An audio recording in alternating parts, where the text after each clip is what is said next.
all right. We are back. Welcome back, everybody, and boy, have we got someone special to visit us today. That's really what a fantastic race out there, Courtney. You were really smooth, and I mean, from here, it looked like you were always in control. Would that be a correct assessment, or it never is as easy as it looks? I'm sure. No, this one was particularly difficult. I was struggling a lot out there. I think it was really humid feeling just for probably where I live, and like I didn't prepare for that sort of temperature.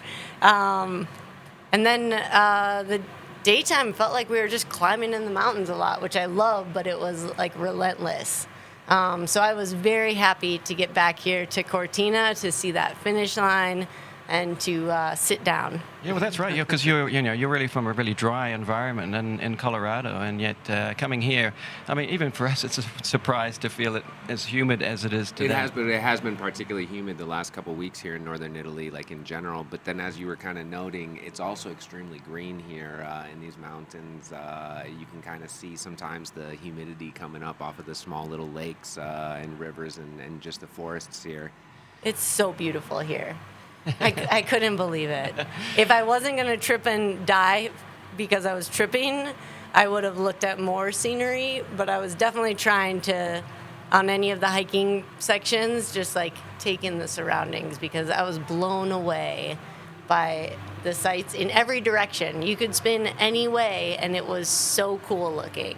And your first time racing in Italy, we hear as well. Yeah. Yeah, so great to have you here. Great to have you choose Lavoreto Ultra Trail as your first Italian race. It was the right choice to make, for sure. I feel like it was the right choice. The people out cheering on course, the trails, the volunteers out there, just everyone showed up and put on, the best event. So it was really cool to be here. And is there going to be a gelato in your recovery plans? Oh, man. A lot of gelato, a lot of pizza, and then definitely some spritzes. Sounds great. Yeah, it'll match your shirt, you know. Now I'm gonna call you out here because I heard you were double booked for this weekend because you were supposed to be not here. You were supposed to be supporting Caitlin Fielder in her ambition over at Western States. Oh man, I wish I was there supporting her, but yeah, you can't time travel, I guess, yet. But we talked about me like finishing and passing this like imaginary baton to her because in California they'll be starting I think any minute now.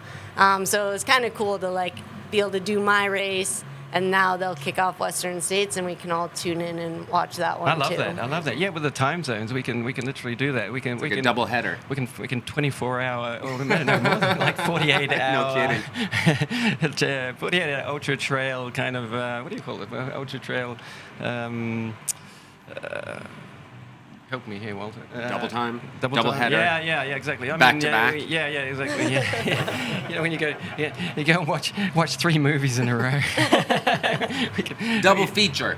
Double feature, I think, is the English language idiom that we were looking for. Exactly. There. Watch Lord of the Rings 1, 2, and 3. Yeah. Now, looking at what you've been doing. I mean, last year. I mean, and that was just absolutely. Something incredible to win Hard Rock, to win Western States in such an amazingly fast time, and then to back it up with UTMB. Did you kind of coming into this year? Did you want to kind of step it back or just kind of relax a little bit, or you want to keep pushing the boundaries with your racing program? I mean, I love pushing boundaries, so I definitely am hoping to always put myself in situations where I get to visit the pain cave and I get to do some solid work in there. But I also love to just try new races and see new places, meet new communities, and so kind of following where my heart goes and like where I feel passionate at the start of a year about going to race there is the way we build a schedule. So you don't feel you have to go back to the same races all the time. You want to keep it fresh, and I love how you say, visit the people and visit new places. I think that's so, that's inspiring and it's motivating at the same time. It's exciting, isn't it? Yeah, it's so cool, and I think it's one of the coolest parts of these races we do is that our feet can take us out there where no one else can get to unless they're using their feet also. And to do that in new parts of the world always feels really special. Absolutely, absolutely. Now, you should jump in here, Walter, because we talked about it's kind of been a theme over the last 2 days, kind of the mental aspect and how that's becoming more, I guess, more recognized as in its importance in both preparation and actually what goes on during race day as well. And so Courtney's here talked about the pain cave, and we know that's... In fact, she brought up my favorite phrase that I've heard all weekend, the pain cave. And kind of, I was just kind of curious. You're talking about how beautiful it was out there today, and how lovely the terrain is, and the people and the supporters. But I have also heard before that from different runners, basically, that in almost every single race there comes a point where a body wants to quit. Was there any point like that for you today where you're thinking to yourself, maybe this just isn't the day? And when you start to get some of those feelings, do you use your self-talk? Do you have mantras that you'll go to try and like basically dig yourself out of that cave, or even deeper? I mean, sometimes you have to go deeper in order to come out the other side. Yeah, there were definitely really tough moments out there today and last night that I was like, man, I don't know how I'm going to get to that finish line this time. But I do, when those things happen, always use self-talk and mantras, and I just put something positive on repeat, like, you're fine, this is fine, or like, this is what you came for, this is what you signed up for. Like, we just had Francesco say exactly the same thing. You know, we chose to be here. Yeah, yeah. And I think I've learned over the years that making the pain cave more of a party than a place we are scared of and want to avoid is the way to go, because it's so lucky to get those opportunities to go to the pain cave. Like, we sitting here can't go there if we want, like, we can't just summon it. And so to sign up for these races where you do suffer a little bit, but then to reach that opening of the pain cave, it feels like we got to take advantage of this, because how many times in our lives will we get to choose to go to this place again? The pain cave opens and the party starts. Yeah, yeah. But do you? I mean, in your experience, has there ever been the time when you're kind of in there and you're thinking, when am I going to see the light? Do you ever have any doubts, or you just don't focus on that, and it's all about the process rather than the kind of the end result of it? Yeah, I don't focus on getting out of it. Once I'm in it, I'm like, buckle up, because we're in it now. And I think staying then very present with your feet, with that moment, is my best way to deal with that. If I think ahead of like, wow, I'm at mile 12 out of 75. Sorry, it's not kilometers. Yeah, no. But you're with me. That's a long way to go. I'm more than happy to hear some American Standard measurements. So I think when you get in there, you just have to grab a chisel and be right with your feet. And if you roller coaster, because ultras have roller coasters of like high moments and low moments. Maybe you roller coaster out of there for a while and you're just floating on the trails again. That's just a bonus. Yeah, exactly. And something that I've known about you, sort of like keeping it simple, don't overcomplicate things, and how much does kind of routine kind of play a part? Like keeping it simple, bringing it back to the, just the basics. Is that a big part of it? Also, what you do in racing as well. I know in training, it's an approach as well. Yeah, I think it's running, and it should be fun, and it should be pretty simple. Like, it gets less simple the longer you're going, but it should be something that feels like free and fun. Throw on some shoes and just go explore, and then you're a runner. Yeah. What about some special routines that you do during the race? Some things that maybe other people might not do. Is there anything that you do when you come into an aid station that you might think that you just might do because it helps you? Kevin is my crew. Kevin's my husband, and he's my main crew person at as many races as we can go at together. It's just more fun to do together. Right. But we have a routine that I don't know if it's unique or different at all, but it always starts with, when I get to the aid station, just some hand wipes, because I feel like a lot of things happen on the trail, but also just having clean hands for a moment feels so good. And like a clean face, and you're like, oh, I'm a human, actually. Okay. Well, we also heard you take a toothbrush sometimes. Is that right? Yeah. I do a little toothbrush or some eye drops, always some lip balm. Got to take care of yourself. Self-care, exactly. Self-care. So taking that extra time, it might be, I've got to get in and out as fast as possible. I don't want to lose time. But so that taking that extra time benefits you further into the race, because you feel 100%. Yeah, it just feels rejuvenating. And while I'm doing those things, Kevin can, switch bottles or a battery or whatever. Like, it's a multitasking process. Yeah, for so sure. you're not even losing time at that point. So big shout out to Kevin because Way to go, Kev. Logistical support makes the world go round. Yeah, and we've talked about a lot how it's when you come to these longer races, how there for every runner there is some kind of support behind that. Even our friend George out there, who's he's already told us he's on his own. So George is he would normally be supporting Sophie Grant. So Sophie Grant's in the top 10 as we speak, and we interviewed both of them here. And George is her usual support out on the trail, but this year he's trying the 120 for the first time on his own, and so we were joking with him and wondering who was going to be out there supporting him this time and how that was going to go for him. I love it. Well, luckily the aid stations here were perfect, so he'll Wonderful. have plenty of new friends by the end of it. Wonderful, no doubt. Exactly, and it is, we hear that a lot. Once the people that are around you, they're all there supporting you. If you're having a bad moment, a hand on the back saying, come on, you can do it. Yeah, and then a small nudge out. Maybe a push up the hill. Yeah. Yeah, exactly. How about like coming to a new place? This is the first time that you've come to Cortina to race. Does that change up your the routine that you have before coming into a race? Do you make a plan for that beforehand because it's an unknown, or do you have like a general kind of tapering training schedule coming into any sort of race that you're going to participate in, and it doesn't really matter where you go, you try and stick with that? Yeah, I'm not much of a planner, so Okay. so Seems to be working for you, so I'm not going to argue. So I don't have like a set taper schedule that I always follow. It Okay. also depends on what the race is, when it falls, like what's the goals at that race. Like how, or like for example, like coming here, did you come here from Colorado? Came here directly? from Colorado, How soon before the race will you get here to Italy and try and get yourself like on the time zone, or does that kind of also have to do with your commitments? Yeah, it has to do with a lot of life things. So we didn't arrive here until Monday night. Okay.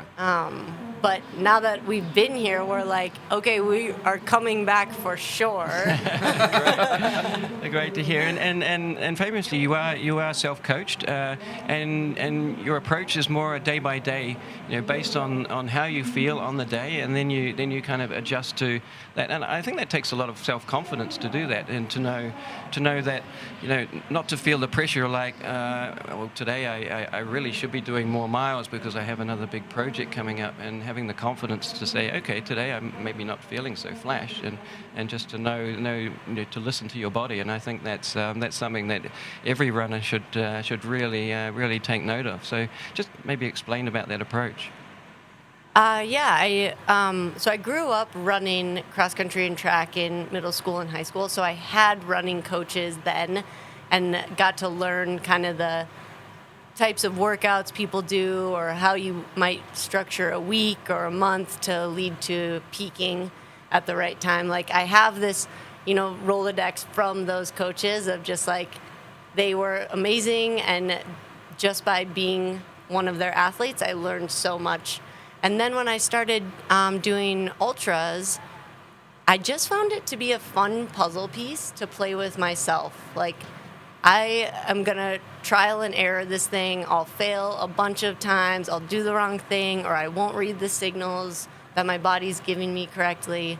But then I get to, learn from that and jiggle the puzzle piece around a little bit differently. So it's just a fun part of the game for me. I think there's some amazing coaches in the ultra running world, but it's part of the allure, I guess, of just the figuring it out part. Yeah, I love how you say it's a part of the puzzle, isn't it? And preparing and being, and running an ultra, you've got to put all those pieces together. Whether it's the fitness side of it, whether it's the mental side of it, whether it's the nutrition side of it, and material and what you're wearing on your feet. It's we say it's very simple, Walter, but is it really? Does it sound to you very simple? It's just running. It's fun. Yeah, it's simple. well, Courtney runs for Team Salomon, and I'd like to hear a little bit more just about your line, your Courtney line, and your approach to both footwear as well as what you're wearing. Yeah, I'm part of the Salomon team, which is really fun. Great group of humans, but also great gear. And we have a short knee line out where people can buy the long shorts that I raced in today, and this T-shirt. Just more options, I think, is what I was hoping to provide for the running space of different length shorts. Amazing, an amazing thought to have that there are different length shorts out there in the world. Yeah, and I think running is way more fun when you're comfortable. So if these are the length shorts that make you comfortable, like myself, then they're available now, and that's cool. I think it's awesome. I grew up in the 1990s with Michael Jordan, and Michael Jordan was changed the whole entire game of the length of shorts in athletics in America, as I remember. Yeah. Everybody started going with the longer baggy shorts, and so if you want to bring back the 90s and get everybody wearing baggy shorts again, it is fine by me. And maybe just tell us about you being a professional athlete. And I mean, is it possible for ultra trail runners now to be professional runners and just focus on sport? Is that something that you thought would be possible when you first started?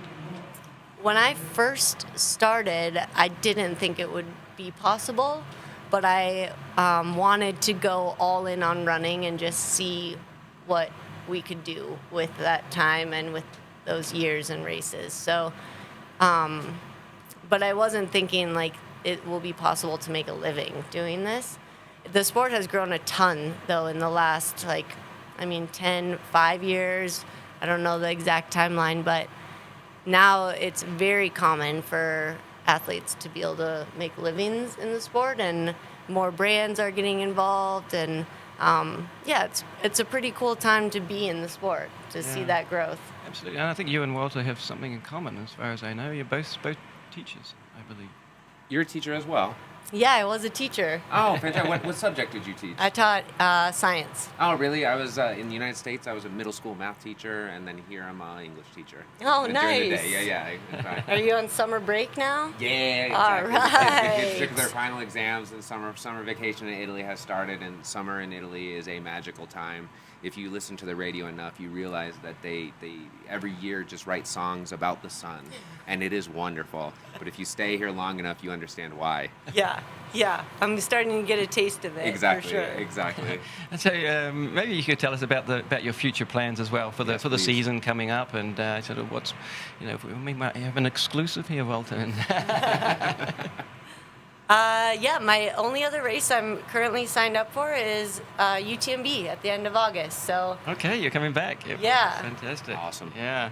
And what about the aspirations for UTMB then this year? Is it different from last year? Because last year, kind of coming off the back of those two, other iconic races, Western States and then Hard Rock, will your kind of the way you approach this year's UTMB, will that change? I hope so, because I really just survived UTMB the last time. Last time, sorry, yes. I don't know. My legs were dead by the time I got halfway through UTMB, and so I would love to have an experience where I can do the whole loop and have it feel, as strong as 100 miles can feel in the mountains. So we'll see. Yeah, great. Good luck for that. Thank you. Of course, we'll have Ruth Croft running UTMB this year. So Yeah, it'll be- I'm so psyched about that. That's so cool. I hope I'll be able to share some miles with her. Brilliant, yeah. Well, I think Courtney, you just came off running 120K, and you've been super generous with your time with us, coming in and visiting with us and talking with us. I think, do we have any final questions? Well, I think we should probably let Courtney go. It's not easy, I mean, when you've been moving for that amount of time, and then you have to come in here and sit down completely still, and then the Here's legs, some air conditioning. the legs will be starting to tell you, starting to go back into the pain cave. Yeah. Probably. So. Yeah, I mean, there's no guarantees I'm getting back up off of this seat, so I might just be like a side prop for the rest of the show. There we go. Well, we'd love to. We'd love Put to. a Have you. You could lampshade do worse. on You my could do head. worse than that kind of side prop, you know. We'd love to have you, but we would ask you to do one more thing for us. So as we go off here, we'd love to have a photo with We've you. been taking Polaroids with all of our guests. Cool. So if you could Yeah, get a photo with you as well, that'd be great. Yeah, that'd be an honor. Every guest features on our wall. So thank you so much you for your so much. time. Yeah, thanks to you guys. what This is a- a very cool setup you have here. Cool, and what a Did a good fantastic job with run it. today. Congrats. Thank Amazing. you. Thank you.